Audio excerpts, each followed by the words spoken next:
μου έχεις φέρει, ρε Βαγγέλη? Αδερφέ, πάμε να σου δείξω πού θα γίνει το Δεκόμικον 8. Στο συνεδριακό κέντρο Ιωάννης Βελίδης, φαντάζομαι. Όχι μόνο στο συνεδριακό κέντρο Ιωάννης Βελίδης, φέτος το Δεκόμικον 8 διπλασιάζεται σε χώρο. Πάμε να μου δείξεις. Πάμε!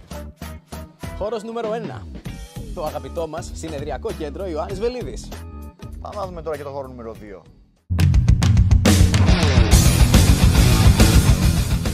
Και χώρος νούμερο 2. Περίπτερο 6. Όπως σας υποσχεθήκαμε, το Δεκόμικον διπλασιάζεται σε χώρο και επιστρέφει 17 με 19 Μαΐου. 2 χώροι. Πρώτος χώρος, συνεδριακό κέντρο Ιωάννης Βελίδης. Δεύτερος χώρος, περίπτερο 6. Θεσσαλονίκη. Τα λέμε εκεί. 8. 8. 8. 8.